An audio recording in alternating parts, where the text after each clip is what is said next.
आप सभी को मेरा नमस्कार। इस वीडियो ट्यूटोरियल में हम देखेंगे कि कोर्सेज डिपार्टमेंट लॉगिन जो हमारा है वो कैसे कार्य करता है।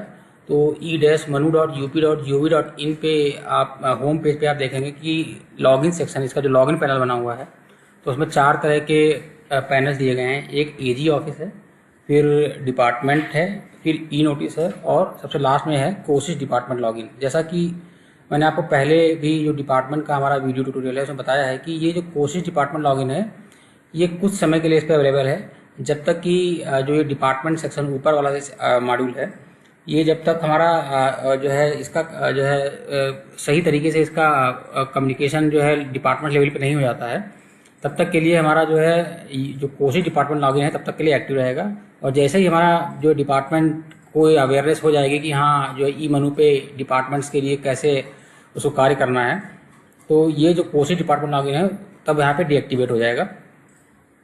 तब सभी डिपार्टमेंट यूजर्स को डिपार्टमेंट लॉगिन के मॉड्यूल के जो लॉगिन है उसी के थ्रू जा करके अपनी एक्टिविटीज़ जो अपना कार्य है वो करना होगा।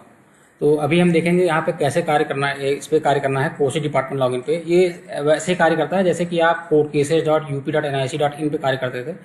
तो मैं आपको कोर्ट केसेस का जो पोर्टल पुराना वाला हमारा है उस कैसे उस पर दिया हुआ था उसको दिखा देते हैं एक बार। तो हम एक वेब ब्राउज़र पे हम देख लेंगे courtcases.up.nic.in जो हमारा पोर्टल है। तो जैसे यहाँ पे आप देख रहे हैं courtcases.up.nic.in हमने ओपन कर लिया है। तो यहाँ देखिए लॉगिन पैनल में आपको दिख रहा है डिपार्टमेंट लॉगिन। तो इस डिपार्टमेंट लॉगिन में जैसे ही आप अपना डिपार्टमेंट डालते थे और डिपार्टमेंट को लॉगिन करने के बाद जैसे ही आप अपना पासवर्ड यहाँ डालते थे, कैप्चा डालने के बाद पासवर्ड डालते थे, फिर कैप्चा एंटर करते थे, लॉगिन करते थे। तो सेम प्रोसेस जो है आपका वहाँ पे भी है, जो अंदर का फंक्शनैलिटीज़ हैं वो सेम है। तो जैसे ही आप वहाँ पे लॉगिन करेंगे तो आपको सेम स्क्रीन दिखाई देगी कि उसमें कैसे कार्य करना है। तो आइए देखते हैं कि e-manu.up.gov.in जो ई मनु पोर्टल है हमारा लेटेस्ट पोर्टल जो अभी लॉन्च हुआ है, तो उसमें कैसे कार्य करना है। तो हम अपने पोर्टल पे पुनः वापस आते हैं और देखिए कोर्सेज डिपार्टमेंट लॉगिन पे हम क्लिक करेंगे। इस पर जैसे ही क्लिक करेंगे तो इसमें देखिए डिपार्टमेंट की लिस्ट है ऑलरेडी हमारे पास, इसमें पड़ी हुई है, ड्रॉप डाउन में आएगी। तो जैसे ही मान लीजिए हम सपोज एक मेडिकल हेल्थ डिपार्टमेंट ले लेते हैं, यहाँ पे मेडिकल हेल्थ ले लिया। तो यहाँ पे जैसे ही आप मेडिकल हेल्थ लेंगे तो यूज़र नेम में मेडिकल हेल्थ अपने आप आ जाएगा और फिर इसमें हम पासवर्ड डाल देंगे।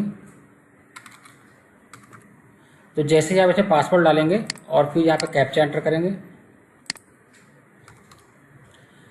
तो पासवर्ड डालने के बाद जैसे ही आप इसमें एंटर करेंगे तो फर्स्ट टाइम पे क्या करेगा, आप इसे ये पासवर्ड को रीसेट करने के लिए मांगेगा। बिना पासवर्ड को रीसेट किए हुए आप इसमें जो है एंट्री नहीं कर पाएंगे। तो जब आप पासवर्ड को रीसेट कर लेंगे तो पहले आप इसमें ओल्ड पासवर्ड डाल देंगे अपना, फिर उसके बाद नया पासवर्ड डाल देंगे।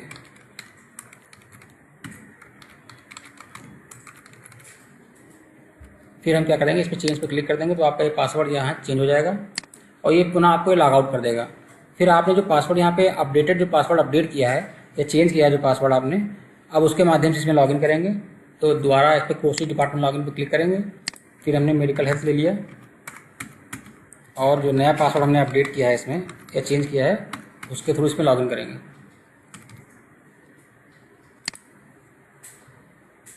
ये देखिए आपको यही सेम स्क्रीन जो है कोर्ट केसेस पे दिखती थी, जो यहाँ पे आपको e-manu.up.gov.in पे दिख रही है। तो यहाँ पे आपको दिखाता है कि जो पेंडिंग केसेस कितने हैं आपके डिपार्टमेंट के, डिस्पोज केसेस कितने हैं, फाइल कितने सीए फाइल हैं और कितने पेंडिंग हैं, ये दिखा रहा है आपको। फिर क्या करते हैं, यहाँ पे देखिए आप ये जो डैशबोर्ड हमारा होगा जो हम देख रहे हैं, फिर देखिए जो मेनू में CARA का ऑप्शन है उसके अंदर दिया हुआ है 2 ऑप्शन हैं, CARA अपडेट है और CARA समरी है। तो पहले हम यहाँ पे CARA समरी पे क्लिक करेंगे और यहाँ पे देखिए जैसे CARA समरी पे आप क्लिक करेंगे, यही काउंटर एफिडेविट और रिजाइंडर एफिडेविट समरी है यहाँ पे। तो जैसे इस पर आप क्लिक करेंगे तो आपका एक पेज खुल के आएगा।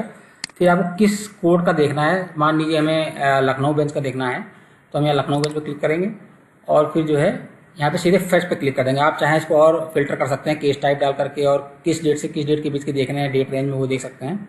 तो हमने क्या किया, सीधे जो है कोड सिलेक्ट किया और उसको जितना भी रिकॉर्ड था हाईकोर्ट लखनऊ बेंच का मेडिकल हेल्थ का वो फेच कर लिया यहाँ से। ये यहाँ पे आपका जो डेटा फेच होकर आया है। तो यहाँ पे दिखा रहा है कि 2012 के पहले के केसेस का और 2012 के बाद के केसेस का डेटा आपको यहाँ दिखा रहा है।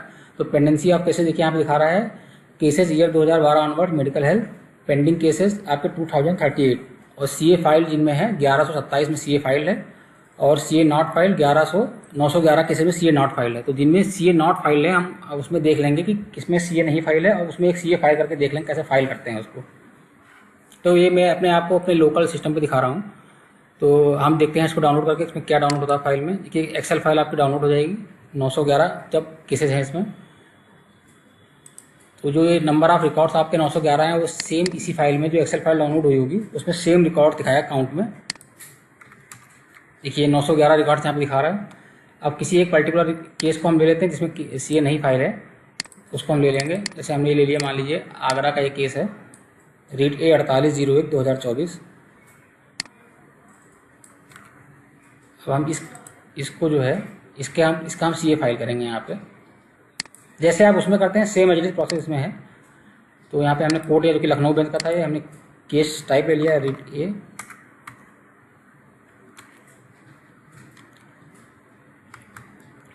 4801/2024 ईयर है, और इसको प्रोसीड कर देंगे।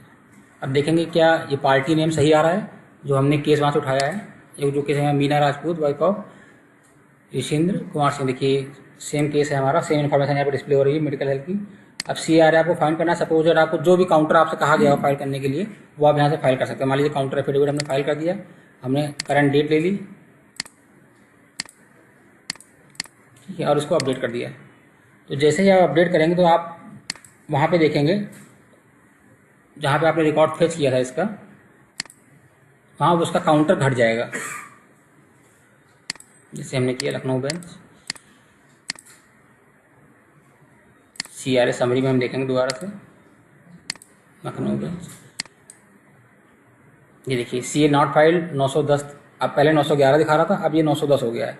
अब यहाँ CA फाइल देखिए एक बढ़ गया आपका, 1127 था, अब 1128 हो गया। तो ये सिर्फ इस पार्ट में सिर्फ इतना ही है कि कैसे आपको जो है इसमें नए वाले पोर्टल पे जो e-manu.up.gov.in है उस पर कैसे हमें CA फाइल करना है। तो क्योंकि प्रोसेस सेम है उसका, तो क्योंकि नए पे कैसे करना था, नए वाले पोर्टल पे उस पर कैसे करना था, इसलिए मैंने ये वीडियो बनाया है।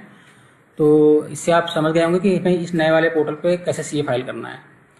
तो इसमें इस पार्ट में इतना ही है। फिर जैसे ही हमारा डिपार्टमेंट का जो मेन मॉड्यूल इसका है वो जैसे ही एक्टिव हो जाएगा तब के उसके बाद ये जो पोर्शन आप देख रहे हैं CA फाइल करने का, ये नए पोर्टल पे ये इनएक्टिव हो जाएगा। आपको सिर्फ डिपार्टमेंट लॉगिन के थ्रू, मेन डिपार्टमेंट लॉगिन जो है उसी के थ्रू जाकर के वहाँ पे जो भी एक्टिविटीज़ हैं अपने केस के अगेंस्ट में वो करनी होंगी वहाँ पे। तो इस पार्ट में इतना ही है। तब तक के लिए आप सभी का धन्यवाद।